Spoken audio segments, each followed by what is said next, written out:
हाय दोस्तों, नमस्कार और मेरी यूट्यूब फैमिली को ढेर सारा प्यार। दोस्तों, मैं हूं मनदीप और आप देख रहे हैं organic kitchen garden on terrace.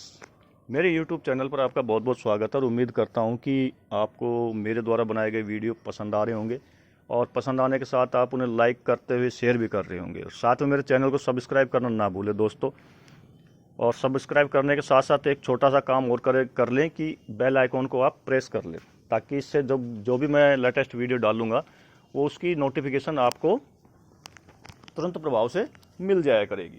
तो दोस्तों, आज हम इसी कड़ी में आगे बढ़ते हुए बात करेंगे तुरई की। ऑर्गेनिक तुरई, तोरी बोलते हैं जिसको, देसी लैंग्वेज में तोरी भी बोल देते हैं, तुरई भी बोल देते हैं, है ना। अलग अलग जगह पर कई नाम से बोला जाता है। अपने इंडिया में तो क्या सांस्कृतिक महत्व होने के कारण अलग अलग बोली के अंदर उसको कई तरह से, कई नामों से जाना जाता है, बट चीज़ वो एक ही है जिसे हम तोरी के नाम से जानते हैं। तुरई भी बोल सकते हैं, तोरी भी बोल सकते हैं।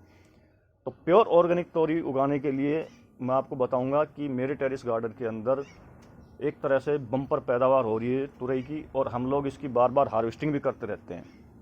आपको मैं दिखाना चाहूँगा। पहले तो आप देख लीजिए मेरे यहाँ टेरिस गार्डन के अंदर तुरई का साइज़ क्या है। ये देखिए, आपको दिखाई दे रही है तुरई। आप देखिए, प्योर कच्ची ऑर्गेनिक तुरई दोस्तों।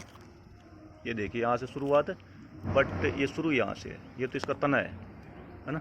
यहाँ से शुरू होकर देखिए आप, ये कम से कम भी तो आपको 16-17 इंच के करीब होगी, ज़्यादा ही होगी ये इसकी लेंथ। आप दूर से देखिए, ये देखिए आप, और प्योर ऑर्गेनिक है। अभी ये तोड़ने के मूड में नहीं आई, इसको तोड़ेंगे नहीं, हमें भी और बढ़ाएंगे इसको, क्योंकि अभी इसके अंदर इसके रोए चल रहे हैं। हाथ लगाएंगे तो आपको हल्के बारीक से रोए दिखाई देंगे, तो इसका मतलब ये बड़ा तोड़ लेगी अभी, तो हम इसको अभी तोड़ेंगे नहीं। इस तरह ये देखिए तुरई दिखाई दे रही है आपको। और भी दिखाता हूँ, चलिए। ये देखिए, मेरे टेरिस गार्डन में तुरई की बम्पर पैदावार हो रही है, बम्पर पैदावार। ये बेल फैली हुई है ऊपर मचान पे, तो इसका हम, आप देख सकते हैं, ये तो खीरा है,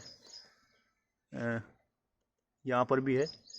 मैंने देखा था, कल ही देखा था, बड़ी सारी हो रही तुरई।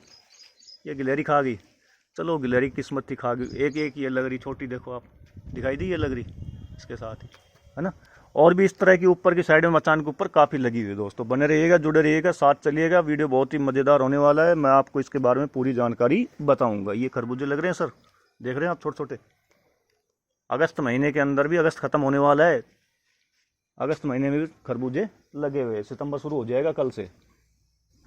तो दोस्तों, जुड़े रहिएगा, बने रहिएगा। आपको मैं दिखाना चाहूँगा कि मैंने अपने टेरिस गार्डन के अंदर सिर्फ 2 ही बेल तोरी की लगाई हुई है। एक इस कैरेट में है, एक इस कैरेट में। वहाँ से दिखाता हूँ, दूसरी साइड से।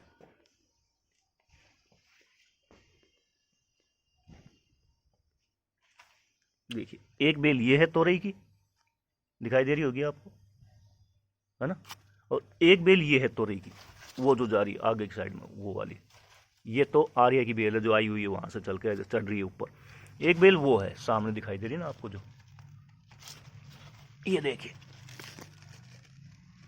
ये 2 बेल मैंने तोरी की लगा रखी है, और 2 बेल के अंदर मैं आपको बताना चाहूँगा कि हम 3 बार तो तोरी की हार्वेस्टिंग कर चुके हैं, और आज हम चौथी बार करेंगे। तो इसकी हार्वेस्टिंग की मैं पूरी वीडियो बनाऊँगा। एक बड़ा हार्वेस्टिंग, बिग हार्वेस्टिंग करेंगे हम गार्डन से आज। काफ़ी चीज़ों की हार्वेस्टिंग होनी है।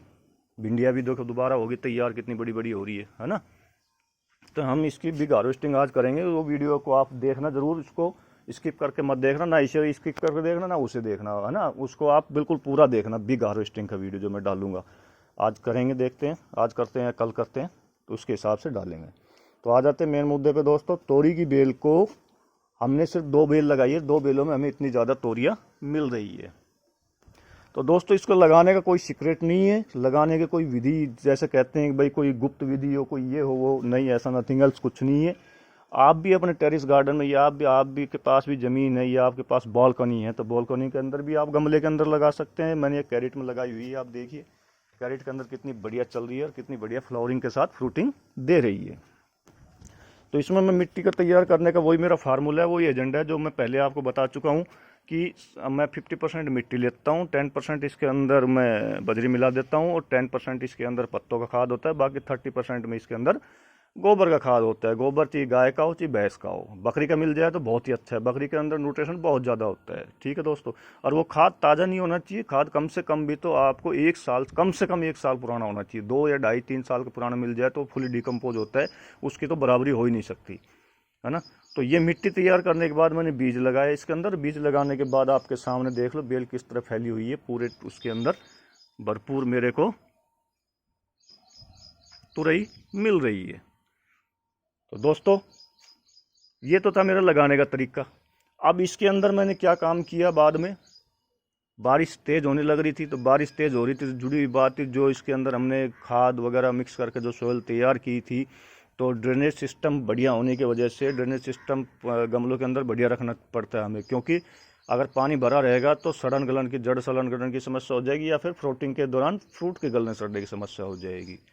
ठीक है दोस्तों, तो इस चीज़ का आप ध्यान रखें कि गमले का जो ड्रेनेज सिस्टम है वो बढ़िया होना चाहिए, तभी अब एक बढ़िया हार्वेस्टिंग ले सकते हैं। जब बारिश का मौसम शुरू हो गया था तो बारिश के मौसम में से न्यूट्रिशन खाद वगैरह डालने की रिक्वायरमेंट नहीं पड़ती, क्योंकि जो पानी होता है बारिश का वो खुद ही एक खाद के रूप में इन पौधों में काम करता है। लेकिन वो कब काम करता है, जब ज़मीन पर होता है और ज़मीन में सोखने की क्षमता होती है, तब काम करता है। अगर हम कैरेट में, गमले में या ग्रो बैग के अंदर लगाते हैं तो उसके अंदर हमें बीच में 1-2 बार खाद बारिश के मौसम में डालना पड़ता है। क्यों डालना पड़ता है, क्योंकि जब ड्रेनेज सिस्टम के माध्यम से हम जो पानी बाहर निकलता है तो उसके साथ जुड़ी हुई बात है, खाद का जो बढ़िया न्यूट्रिशन होगा वो भी थोड़ा बहुत निकल जाएगा, तो पौधों को पूरा नहीं मिल पाएगा, है ना। तो इसी बीच में मैंने 2 बार इसको 15-15 दिन के अंतराल के ऊपर कौन सा न्यूट्रिशन, कौन सा मैंने इसमें फर्टिलाइजर का यूज किया, जो हम लस्सी होती है ना, जो हमारे यहाँ लस्सी होती है, छाछ बोलते हैं, कई जगह मट्ठा बोल देते हैं, तो वो चीज़ हमने इसके अंदर 2 बार यूज में लिया हर 15 दिन के अंदर। उस छाछ को क्या करते हैं हम, छोटी कुल्हड़ होती है ना, जैसे मटका, छोटी मटकी टाइप होती है, मिट्टी की मटकी, उसके अंदर ढक कर रख देते हैं कम से कम 10 दिन तक। जैसे आज हमने रखी तो आज से 10 दिन हम उसको उगाड़ते, छाया में रख देते हैं। उसके अंदर इतना ज़्यादा खट्टापन आ जाता है, उसमें इतना ज़्यादा कैल्शियम और इतने ज़्यादा minerals and protein, vitamin and काफ़ी चीज़ों का समावेश इसके अंदर हो जाता है। तो अब उसको हम किस हिसाब से डालते हैं, एक पौधे के अंदर हम 200 ml छाछ लेते हैं, 250 ले लो आप, ज़्यादा अगर आपके पास गमला ज़्यादा बड़ा है। अगर आपके पास 24x24 का गमला है तो फिर आपको कम से कम भी तो उसके अंदर आधा लीटर करीब लेनी पड़ेगी इस तरह की छाछ उसमें बनाने के लिए आपको। तो ये आधा लीटर के करीब तो 24x24 का होगा, बट मेरे पास तो ये छोटे कैरेट हैं, ज़्यादा बड़े कैरेट नहीं है। इसकी कैरेट का साइज़ मैं पहले भी आपको बता चुका हूँ। इसकी जो हाइट है वो 1 फीट है, चौड़ाई है जो इसकी 18 इंच है, और लंबाई जो है इसकी लंबाई इसकी 18 इंच है, चौड़ाई इसकी 13 इंच है।